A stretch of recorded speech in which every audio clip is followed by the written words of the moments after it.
Olá, tudo bem? O meu nome é Flávia Rocha e esse vídeo é uma oficina oferecida pelo edital Cultura Presente nas Redes. E pra gente começar, uma pequena apresentação. Eu sou produtora cultural e conto histórias desde 2003. E a minha estreia foi numa Bienal do Livro aqui no Rio de Janeiro.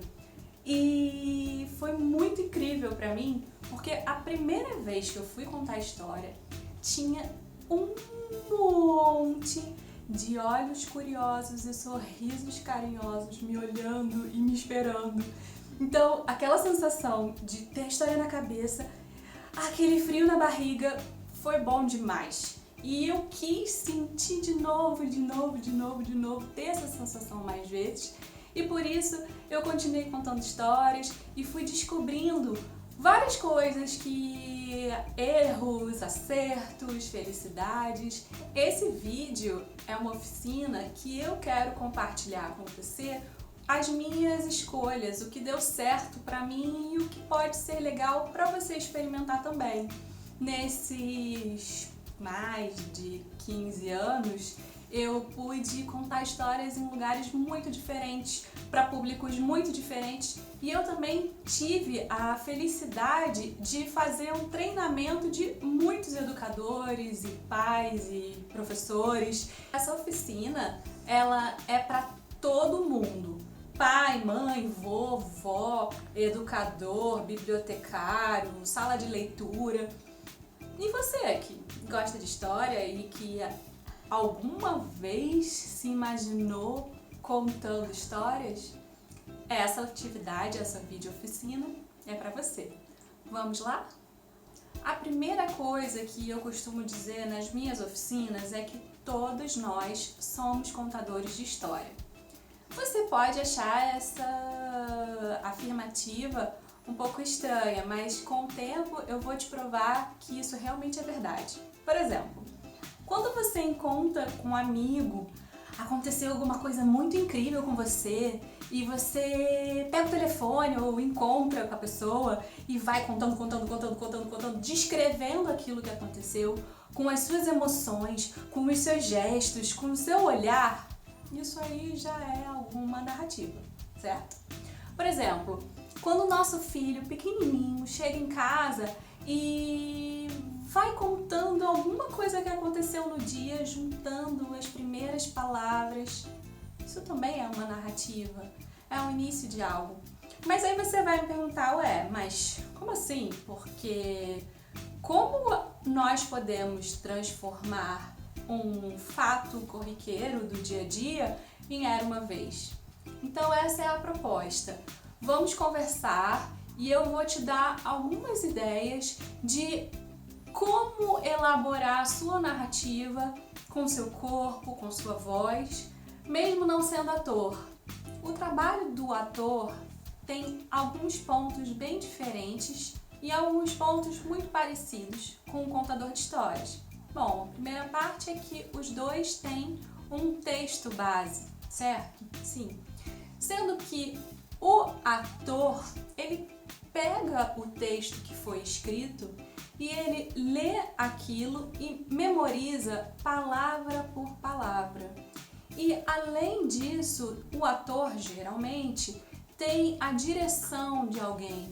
Um diretor vai dizer qual é a melhor sensação naquele momento, qual é a melhor expressão corporal naquela fala. Já o contador de histórias, não. O contador de histórias tem uma grande diferença. O contador de histórias precisa do público. Para mim está sendo uma grande dificuldade gravar essa oficina porque eu não tenho você aqui. Se eu tivesse você aqui, eu ia conseguir bater bola, conversar, olhar no olho. Então, essa é a principal diferença do contador de histórias. Eu costumo dizer sempre que eu já fiz o mesmo texto, o mesmo roteiro, a mesma história para públicos completamente diferentes. Por exemplo, uma vez eu peguei uma história, contei na educação infantil e a mesma história eu contei num lar de idosos. E o meu marido falou assim, mas você vai levar essa história para um lar de idosos? Eu falei, sim. Por quê? Porque o contador de histórias tem essa possibilidade de adequar a fala e escolher as palavras. Então, quando nós somos plateia de um teatro, a gente olha o trabalho do ator, a gente se sente maravilhado com aquilo, mas muitas vezes não existe interação. Muitas vezes é algo distanciado. Para o contador de histórias, isso não existe. A plateia não existe. O público é parte fundamental da narrativa. A mesma história, eu vou escolher palavras completamente diferentes, entonações diferentes, atitudes do meu corpo diferentes para cada público. Então, essa é uma das principais diferenças dos dois ofícios. E uma outra coisa também que eu gostaria muito, eu sempre digo nas atividades, é que uma coisa não é menor que a outra. Isso é muito importante de dizer. Eu tenho amigos que são excelentes contadores de histórias e atores maravilhosos, que eu vejo assim, uau, queria fazer aquilo também. E ao mesmo tempo, eu conheço narradores maravilhosos que não têm nenhuma formação teatral. Então, se você está começando, se você quer experimentar, não tenha medo. Essa é a principal mensagem. Não tenha medo, porque o contador de histórias é um ofício que existe há muitos anos. E assim, o mais importante de conversar com vocês sobre o ofício do contador de histórias é que é algo milenar, algo que existe muito antes da escrita. Todos os povos têm os seus saberes e esses saberes são passados de geração em geração em geração, geralmente por quem? Por aquela pessoa que conta histórias. Então, na China, na África, na Europa, nos nossos índios, os saberes tradicionais vão estar ali, alinhados às histórias. Quando eu faço oficina para as crianças, geralmente eu começo com essa pergunta. Presta atenção e pensa na resposta, tá? Se você pudesse dividir o mundo das histórias em apenas dois, pegar todas as histórias que existem e dividir em duas partes, quais seriam? Pensou? Bom, na verdade, essa é uma pergunta que tem milhões de respostas. A minha forma de dividir é o conto autoral e o conto popular. Bom, o conto autoral é aquele que tem um autor. É aquela história que alguém pensou, alguém criou os personagens, alguém pensou como os personagens eram, as características deles, pensou no enredo, o que ia acontecer, pensou nas sensações, o que ia acontecer ali com os personagens. Tudo o autor pensou e escreveu, né? Assim. Escreveu. Depois que ele escreveu, alguém editou, colocou, não sei o que, na impressão, né? Colocou na impressão e tá ali o livro lindinho para você. Já o conto popular é um conto que ninguém sabe quem escreveu, onde ele esteve, quem pensou aquilo. Não tem um documento formal, não tem uma autoria única. O conto popular, ele mostra a sabedoria de um povo, ele mostra aquela cultura. E o que eu acho mais lindo no conto popular é que a gente consegue ver exemplos da mesma narrativa em lugares completamente diferentes do planeta. Então, a gente pode pensar o quê? Que as histórias viajam com as pessoas. Então, se eu moro na Europa e viajo para o Brasil, as histórias que eu escutei lá na minha infância vêm para cá. E o mais lindo é que quando as histórias chegam aqui, elas recebem, continuam sendo passadas e passadas e passadas adiante e vão recebendo a cor daquele local. O conto popular vai assumindo novas formas de acordo com quem conta e com os seus saberes, com os saberes de onde essa pessoa está. Então, o conto popular não tem uma autoria única. Você já ouviu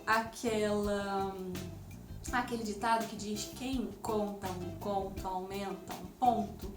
É justamente por isso. As histórias que eu conto para o meu filho têm diferenças das histórias que a minha avó me contava. Também vão ter diferenças quando o meu filho contar para o meu neto. Por quê? Porque cada contador de histórias tem essa possibilidade natural de colocar os seus próprios saberes dentro da história. E aí eu quero aproveitar para fazer um parêntese rápido, que uma vez num treinamento de um museu, eu peguei um roteiro que eu fazia há muitos anos já, era um roteiro que eu amo, e eu entreguei com muito carinho para um educador que nunca tinha contado histórias. E passou-se um tempo de treinamento, ele falou assim: Flávia, eu acho que eu tô pronta, vamos lá. Eu e ele sentamos e ele me contou a mesma história que eu contava há 10 anos. Me emocionou tanto ouvir como foi diferente. Era a mesma narrativa, cheia de cenários completamente ilustrados pelos saberes daquele educador, que no caso era um educador ambiental, e encheu o cenário de plantas exóticas e descritivos ambientais que não fazem parte da minha bagagem cultural. Se o conto popular nos dá essa possibilidade, é a melhor escolha para nós contadores de histórias. Então, importante, você não está proibido de pegar um livro e ler um conto autoral. A minha dica é que para você começar, você escolha contos tradicionais. Por quê? Porque, como nós estávamos conversando, o conto autoral, ele exige um trabalho de ator. O ator, ele vai ler e vai tintim por tintim ler as palavras e as intenções daquele texto.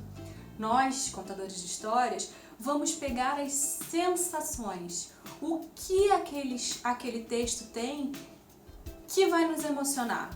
E a gente vai contar com os nossos saberes. Eu sempre brinco, né, que o contador de histórias, ele usa o que tem no cérebro, na sua memória, e ele completa com o que tem com o coração. Então, o contador de histórias vai enchendo as lacunas com a emoção, com os seus saberes pessoais. Então, para a gente começar, você vai escolher um conto popular. 2 folcloristas que são a base do meu trabalho são o Silvio Romero e o Câmara Cascudo. E o Câmara Cascudo tem uma frase que traduz muito, combina muito com o que eu te disse até agora. Eu vou dar uma colada aqui porque eu não quero falar diferente, eu quero ler exatamente como é a frase do Câmara Cascudo. Aqui. Ao lado da literatura, do pensamento intelectual letrado, correm águas paralelas, solitárias e poderosas, da memória e da imaginação popular. Então, o contador de histórias, ele mergulha nessas águas da imaginação popular, da sabedoria do povo e dos contos tradicionais. E agora a gente vai praticar. Vamos começar a testar coisas. Vamos lá? Então, a primeira coisa que você vai fazer é escolher um conto popular. pode ser Silvio Romero ou Câmara Cascudo, mas você pode pesquisar qualquer conto popular, algo que você leia e encante, leia e te dê uma vontade de contar para alguém, certo? Então, escolhido o conto, você vai ler, respirar, vai ler novamente. Da terceira vez que você ler o conto, você vai dividir esse conto em 5 partes. Leia as partes separadamente. No início, depois um pouquinho, passou um pouquinho, foi... 5 partes. Depois que você dividiu o conto em 5 partes, você vai deixar o texto separadinho e vai lembrar dessas 5 partes e escrever 5 frases. Sempre quando eu proponho essa atividade, todo mundo tenta dar uma roubadinha. Ah, mas tem que ser 5 frases, não pode... Não, 5 frases. Lembra, o que aconteceu no início? Uma frase. Aconteceu algo no desenvolvimento? Sim. Então vamos pensar uma frase, uma segunda, terceira, quarta. E como é que foi o fechamento do conto? Ah, uma frase também? Então o importante é que você pegue a estrutura do conto e divida em 1, 2, 3, 4, 5 frases, certo? Essas 5 frases vão ser exatamente a estrutura do nosso Era Uma Vez, certo? Então, depois que você tiver organizado, a próxima etapa da atividade é: deixa o conto longe, deixa as frases longe e tenta fechar o olho e conta pra você aquela história. Fecha o olho e imagina aquele cenário e as 5 frases. O que aconteceu primeiro, o que veio em segundo, o que veio em terceiro e como é que foi o fechamento, o que aconteceu em quarto e como é que foi o final. Então, essas 5 frases vão ser o esqueleto da nossa história. Fecha o olho e visualiza tudo, certo? Agora que você começou a organizar as suas ideias, o primeiro desafio é: vai para frente do espelho e conta a história para você. Presta atenção naquelas 5 frases. Aquela estrutura tá aí dentro de você sem dúvida. Então, olha para o espelho e conta. Conta a história para você mesmo, ok? Sem dúvida, muitas partes vão estar nebulosas, muitas dúvidas vão surgir, coisas que você não vai lembrar. Tudo bem. Agora é a hora de você pegar o texto, olhar para o texto inicial e marcar as partes que você teve mais lacuna. Onde você não entendeu? Pega uma canetinha coloridinha e vai marcando no texto. Ah, isso aqui aconteceu. Ah, tá. E aí, coloca umas setinhas e coloca as suas frases ao lado de cada parte do texto. Tá certo? Depois dessas lacunas e dúvidas preenchidas, volta para o espelho e conta novamente, agora sem nada, sem o papel, sem as frases, só você e o espelho. Depois dessa fase, depois dessa etapa, provavelmente a história já está mais dentro de você. Escolha uma história que te emocione, que fale com você, porque um bom contador de histórias tem a história como verdade. A história, ela faz parte da sua memória. É como se tivesse acontecido com você, ou com seu pai, ou com algum familiar. Essa história tem que correr no seu sangue, ela tem que ser verdadeira. Então agora você vai olhar para o texto, que já começou a se encaixar aí no seu cérebro, e vai colocar o seu coração. Lê essa história agora pensando onde essa história tem mais afinidade com você. O que dos seus saberes você pode incluir na história? Nos ambientes, na personalidade do personagem principal. Pensa agora, tintim por tintim, o que mais é bonito, o que mais te agrada, o que mais é próximo de você nesse conto. Agora é a hora, hein? Mas calma que eu não vou te jogar no meio dos jacarés, não. A primeira vez que você for contar essa história, escolhe alguém que te ama, ou melhor, um público fácil, tá? Mas tem que fazer, ok? Então, você, depois do jantar, reúne a sua família, coloca todo mundo no sofá e diz: gente, hoje vocês vão ganhar uma apresentação. Ah, que bom! Se você não tem muitas pessoas na família, não tem problema. Pode ser seu companheiro, pode ser, enfim, quem morar aí com você. Coloca no sofá e vai. Experimenta o teu texto.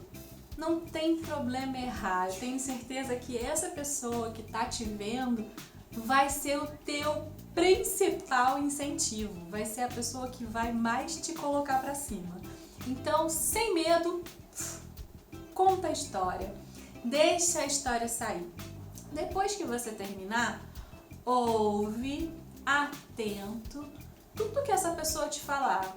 Pode ser uma gargalhada, pode ser até uma chacota, porque muitas vezes, né, quem tá perto da gente não tem perdão. Mas escuta e pede pra pessoa falar pra você o que ela mais gostou e o que ela não gostou tanto. A partir daí, pensa sobre, entende o que a pessoa te disse. Não desiste. Essa é a primeira etapa, certo? E para te dar mais alguns argumentos, nós agora vamos falar um pouco sobre a voz, sobre o corpo. Vamos lá? Um contador de histórias tem que ter um sorriso no rosto. Essa é a primeira coisa e é a coisa mais importante. Mesmo que seja uma história tensa, de terror. Na verdade, eu nunca contei uma história assim, porque não faz parte de mim, não tem nada a ver comigo. Mas, mesmo que a história não seja uma história feliz, a intenção do contador de histórias sempre tem que ser positiva. Então, não senta assim. O seu corpo vai falar por você. Você não precisa fazer vozes para os seus personagens, mas você pode fazer gestos para eles. Use suas mãos, use sua intenção corporal. Isso com certeza vai fazer com que quem esteja aí pertinho de você preste mais atenção na história, porque o nosso corpo, ele também fala. Agora que você já tem a história, o passo a passo da história na sua cabeça, já pensou quais são os gestos que você vai usar? Se você vai usar a sua voz em determinado lugar? Uma coisa que é muito importante também de compartilhar com vocês é o léxico. Você vai pensar assim, Flávia, mas como assim? É muito importante você adequar as palavras e escolher o seu vocabulário de acordo com o seu público. Eu disse lá no início que eu contei a mesma história num grupo de educação infantil e no lar de idosos. Então, isso é muito importante que quando você estiver realizando a sua narrativa, fazendo a sua contação, ou até mesmo no planejamento, você pense nas palavras. E aí eu quero dar um exemplo que aconteceu comigo que foi muito engraçado. Eu fazia oficina em uma escola durante muito tempo. Foram um ano de oficina e eu ia lá de 15 em 15 dias naquela escola, era educação infantil. E eu adorava as crianças, a gente tinha uma relação muito bonita. E eu cantava sempre a mesma música, que era aquela assim: quem te ensinou a nadar, quem te ensinou a nadar, foi marinheiro, foi os peixinhos do mar. E as crianças cantavam comigo, e a gente cantava junto, e era assim, era um selo. A Flávia chegou, a gente vai cantar Marinheiro. Foi muito engraçado que eu levei uma história sobre marinheiro. E enquanto eu estou fazendo a minha narrativa, uma mão levanta. E aí, óbvio, passei a palavra. E eu escutei assim: mas o que é marinheiro? E foi uma surpresa tão grande para mim, com os meus 30 e poucos anos, ver de uma criança de 5 o que é marinheiro. E aí eu parei a história e falei, gente, olhei para todos aqueles olhares intrigados e falei, alguém sabe o que é marinheiro? Ninguém sabia o que era marinheiro. Então, isso é muito importante porque algo que é muito simples para você que tem 20, 30, 40 ou lá, para uma criança é a primeira vez. Para uma criança não faz parte daquele léxico. Então, o que era marinheiro? Aí eu ri e expliquei que era o homem que trabalhava no navio, era o homem que trabalhava no mar, marinheiro. E todos riram e eu consegui contar a história e depois nós lembramos da música. E todo mundo entendeu. Então, uma dica é: escolha as palavras e crie cenários. Os cenários são muito importantes para quem não sabe o que é o significado daquela palavra, consiga como num quebra-cabeça.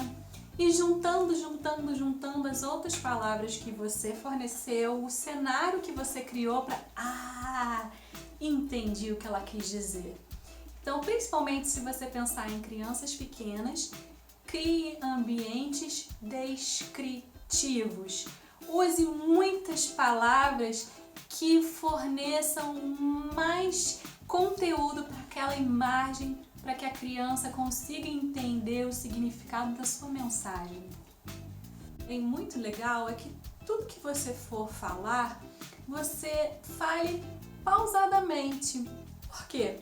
Quando a gente fala pausadamente, nós conseguimos organizar melhor, a gente tem um tempo para processar aqui na nossa cachola quais são as palavras que nós vamos escolher. O que eu estava falando sobre faixa etária, tudo, também funciona muito assim. Então, aproveita, testa. E depois que a quarentena passar, se coloca como voluntário para... Agora é a Vera, né? Coloca como voluntário na escola do seu filho, do seu sobrinho, da criança, do filho de um amigo. Se coloca à disposição porque estar com as crianças, com uma turma na sua frente, é algo completamente diferente de estar com o público que está aí na sua casa. Então essa é a última parte desse momento de treinamento. Uma outra coisa que eu sempre gosto de dizer é sobre figurino. Eu tenho figurino, uma saia, que inclusive a minha saia faz um sucesso com as crianças, as meninas. Uma vez eu fui contar a história e eu passei e eu vi assim, olha, parece uma princesa. Aquilo me deixou tão feliz porque eu não me sinto uma princesa. Então, escolha bem a sua roupa. Não precisa ser um figurino, mas organize o seu cabelo, coloque uma maquiagem, enfim, pense que não só o seu gesto, mas também a sua imagem deve combinar com o roteiro, com a sua narrativa. Uma pergunta que sempre me fazem também é sobre os adereços. É preciso usar adereços? Não é preciso. Quando eu comecei a contar a história lá em 2003, eu não usava nada, era só a Flávia. Eu contava a história com a presença de um músico que me ajudava muito e mais tarde a gente vai falar um pouquinho também sobre o uso da música. Mas os adereços em si, eles podem ser um facilitador e eu vou dar alguns exemplos para vocês de coisas que eu uso tanto em cena no nosso espetáculo, que é algo de palco maior, e também quando eu faço as nossas oficinas. Algumas ideias para você adaptar o que você tem aí na sua casa também. Quando eu comecei a contar a história, eu não usava nada. Conforme os anos foram passando, eu fui criando roteiros para museus, centros culturais, roteiros que eram para outras pessoas, até roteiros para teatro mesmo, para palco. E nesses roteiros, havia necessidade de criar algum boneco, algum adereço, uma intervenção de um tecido. E assim, a minha narrativa, quando eu resolvi criar o História em Família em 2016, mudou bastante lá desde o início. Eu continuo achando que você não precisa ter adereços, você pode ser você, a sua voz, a sua intenção, que pode ser tão maravilhoso e encantador quanto usar os bonecos. Só que assim, as crianças, principalmente, se você estiver contando história para as crianças elas são muito visuais. Então, se você tiver algo que combine com a sua narrativa, pode ser um facilitador se você souber usar essa ferramenta. E aqui eu trouxe alguns exemplos para vocês. Você pode ter elementos figurativos que vão dos mais simples até os mais complexos. Por exemplo, por aqui são arquinhos que nós fizemos para fazer uma história de bichos. E isso é muito legal para criança pequena para provocar interação. Por exemplo, como é que faz o... Alguém sabe o que é isso aqui? Cavalo. Ou como faz o cachorro. E assim por diante. Então a gente tem aqui um exemplo super simples de adereço, que são orelhinhas de feltro no arquinho, que você pode fazer qualquer personagem, pode ser um rei, uma rainha, uma princesa, e convidar as crianças para contar a história para você, junto com você. Legal, né? Seguindo a mesma ideia de interação, de você convidar as crianças, nós também temos as máscaras. Vou pegar aqui para vocês verem. Essa aqui é a máscara do beija-flor.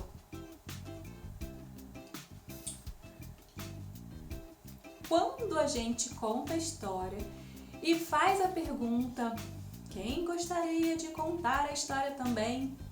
Muitas mãozinhas aparecem, né?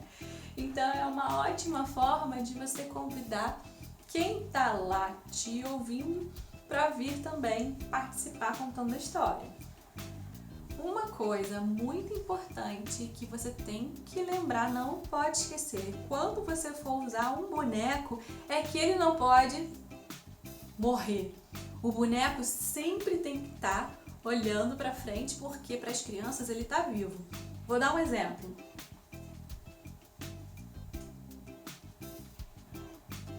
Essa aqui é a Estrega-Nona. Ela é uma bonequinha feita de feltro, de um jeito muito simples. Ela já está até muito velhinha, mas a gente adora ela.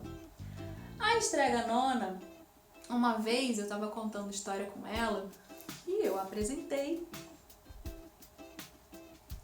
E tirei a Estrega-Nona de cena e coloquei ela sentadinha. Vou apoiar em você, tá, Sá? Com licença.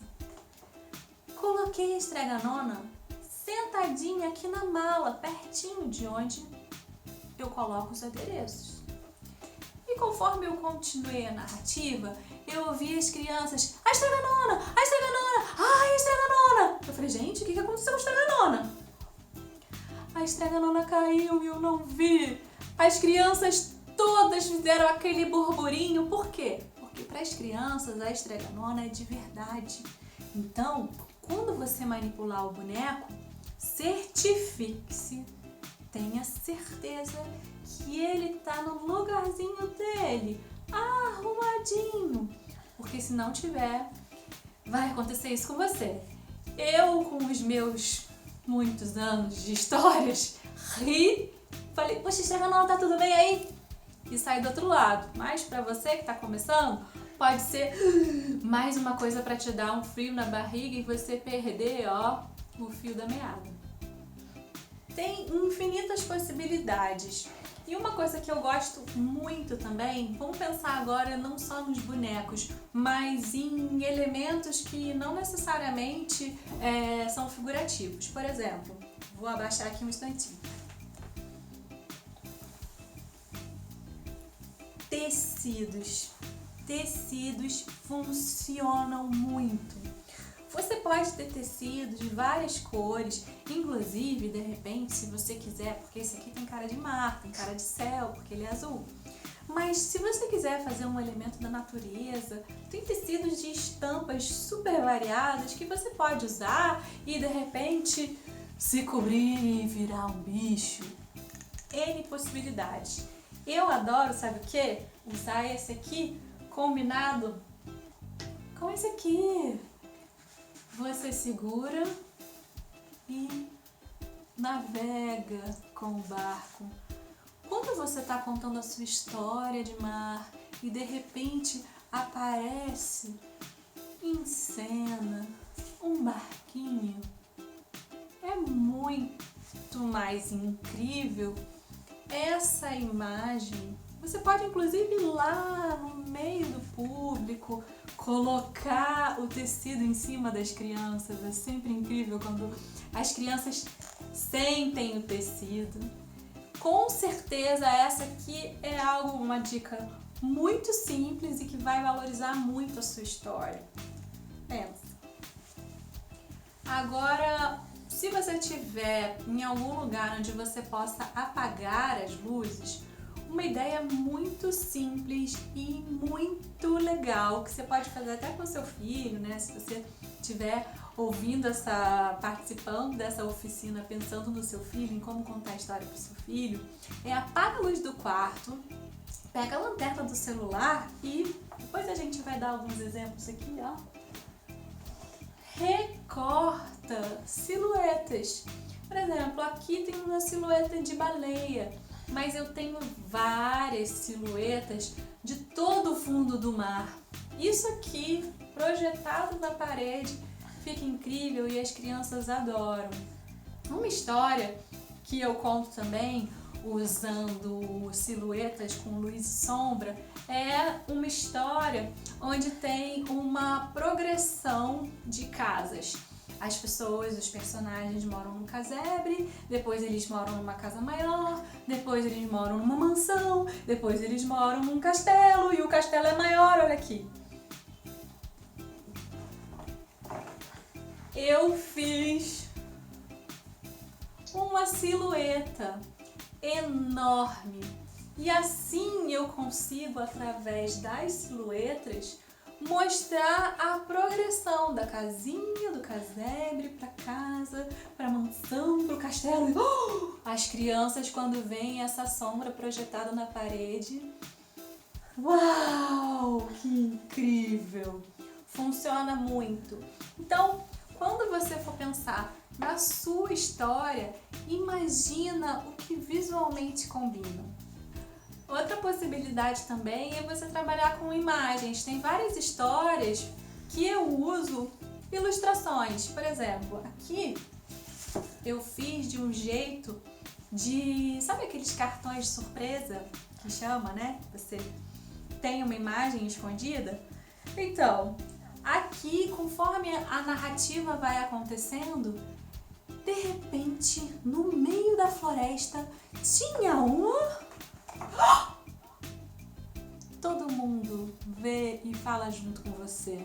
Então é algo que é muito simples. Inclusive, aqui eu tenho um carinho especial por esses desenhos, porque eu desenhei. Deixa eu colocar aqui. Eu tenho um carinho especial por esses desenhos, porque eu desenhei e quem ajudou? Quem ajudou? Meu filho. Meu filho me ajudou a pintar cada um desses cartões. Ó, vou mostrar o outro. Esse aqui era um presente. Quando a moça abriu o presente, uma renda linda! Nossa, essa renda fez tanto sucesso na oficina que eu fiz que as crianças falaram assim: deixa com a gente, eu quero de presente. E a última são as flores, olha. As flores eram tantas flores que no meio das flores apareceu a princesa. E essas são algumas ideias que você pode fazer em casa usando criatividade. Imagina o que combina com a sua história. Elabora o que dá mais informação para a sua história, o que acrescenta visualmente a sua história e produz formas que você pode ter a interação com as crianças e formas que sejam visuais, mas que também provoquem essa interação pela surpresa, pelo seu gesto, ok? A gente já tá chegando ao final e você deve estar pensando também, pô, mas e a música? Isso sempre me perguntam. E muitas vezes eu vou fazer treinamento de equipe de educadores e sempre tem quando eu falo em música, gela, né? Mas eu sou desafinado, mas eu não sei cantar. Calma, pra tudo tem um jeito. Bom, existem excelentes contadores de histórias que não usam música. Eu acho que usar a música é mais um facilitador. Por quê? Quando você quando você começa uma história, tá todo mundo meio assim, né? Meio desconcentrado. Se você começa com uma canção, todo mundo foca pra você, olha pra você. É um jeito, como a gente costuma dizer, né, de abrir o espetáculo. É um chamamento, é um convite. Então, geralmente, nas minhas contações, eu sempre começo, antes da história, eu penso uma música que combina com aquela história. Então, por exemplo, se é uma história de amor, vamos cantar uma cantiga de amor. Se é uma história de bicho, a música é de bicho. Mas o importante é que tenha interação. Aí eu não respondi aquela coisa, não sou músico, Flávia. Não adianta você falar para eu cantar se eu não sei cantar. Existem várias possibilidades. A primeira,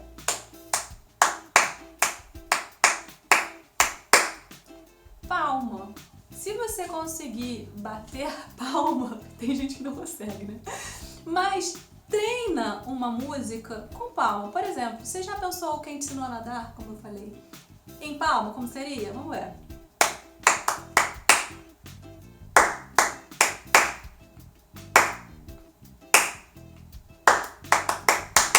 Viu? E a gente pode cantar junto. Vamos lá? Quem te ensinou a nadar? Quem te ensinou a nadar? Foi marinheiro, foi os peixinhos do mar. Eu mesmo, você já viu que eu não sei bater palma e cantar junto, né? Mas é treinamento, tá? Então, elementos percussivos podem ser facilitadores para você cantar e não necessariamente precisar ter um elemento harmônico ou melódico, como se fosse uma flauta ou um violão. Confesso para você que eu aprendi a tocar o ukulele. O ukulele realmente é um instrumento muito, muito tranquilo de aprender. Tem várias aulas online aí que você pode experimentar.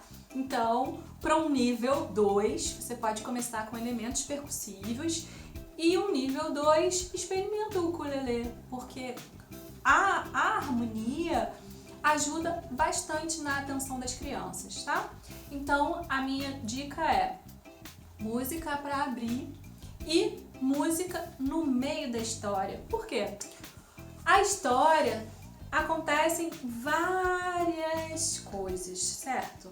Uma coisa depois da outra, depois da outra. Tem muitas histórias que os elementos são repetitivos. Por exemplo, na jornada do herói, quando o herói tem que completar provas, geralmente são 3 provas, né?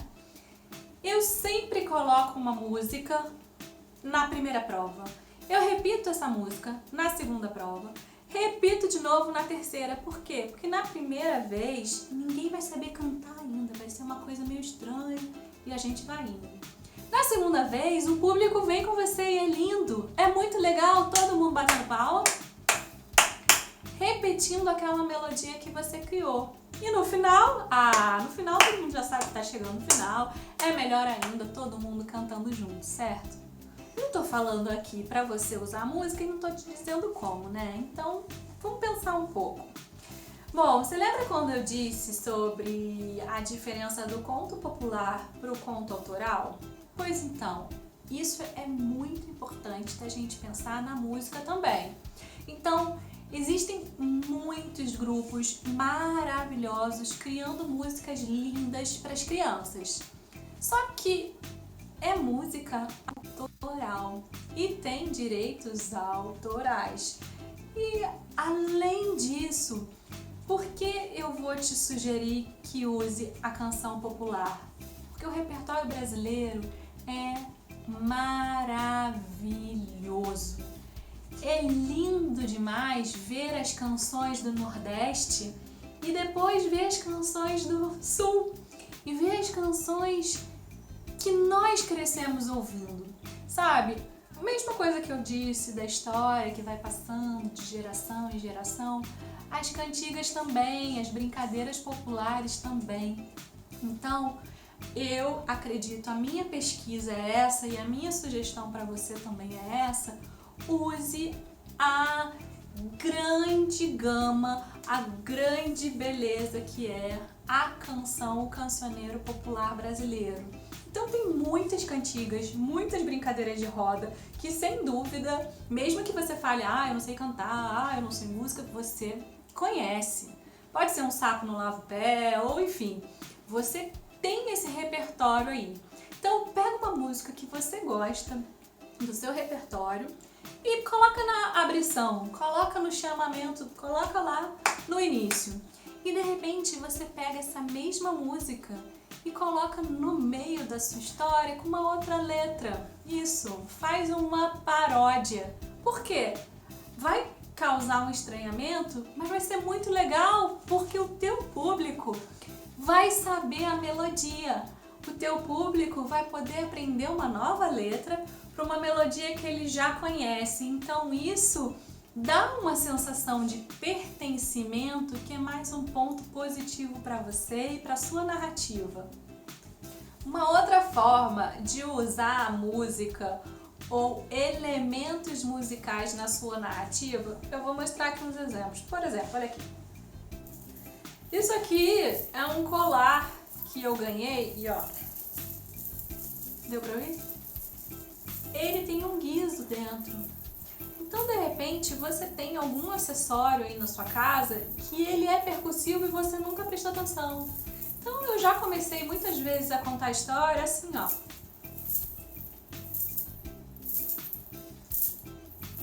De repente, fica um silêncio e só o barulhinho do... Pode ser um elemento dentro da sua história. Tá vendo? É um colar que faz um chique-chique. Um outro exemplo. Você sabe o que é isso aqui? Isso aqui é uma maçaneta. Mas, peraí. Escuta só.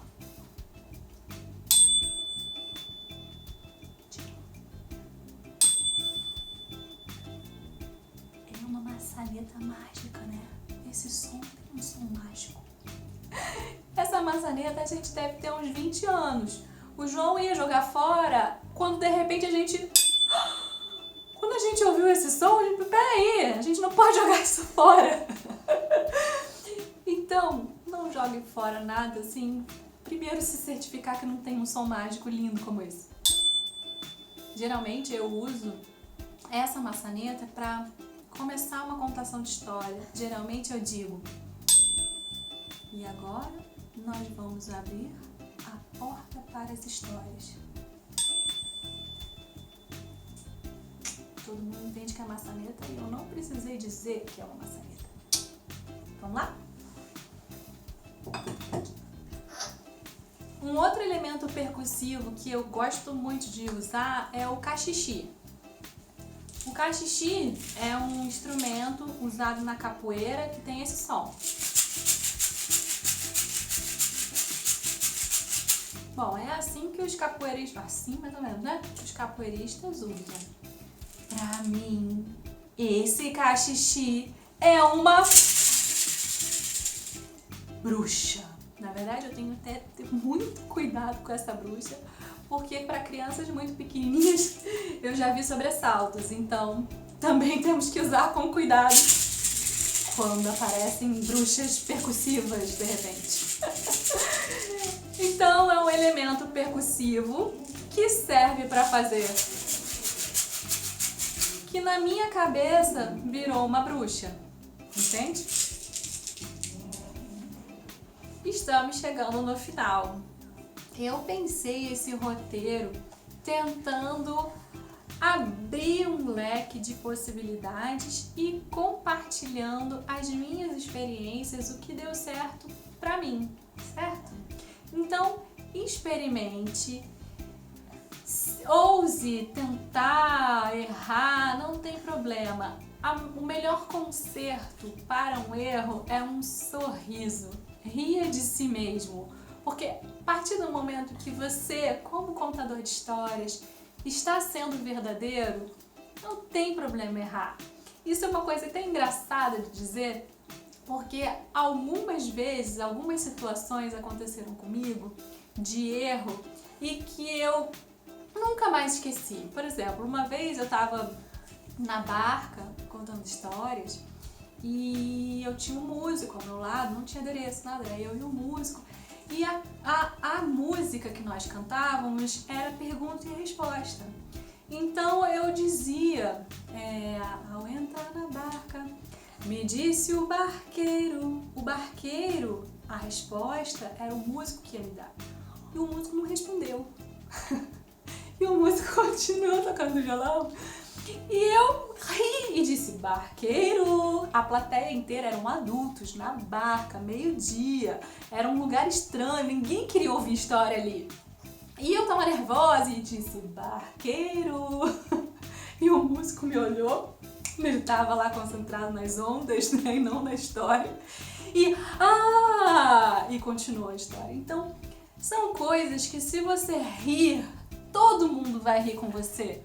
E vai, entre aspas, te perdoar e achar que é normal, porque nós somos seres humanos. Diferente de errar e dizer, eu errei. Se você fizer, se você congelar, todo mundo vai achar que é grave. Então, já aconteceu também, eu falei, gente, peraí, eu falei o que agora? Peraí, eu me perdi. Passou alguém ali atrás, eu olhei pra pessoa, viajei na maionese e perdi o fio da história. E as pessoas riram e falaram, não, você estava contando... Ah, obrigada, valeu.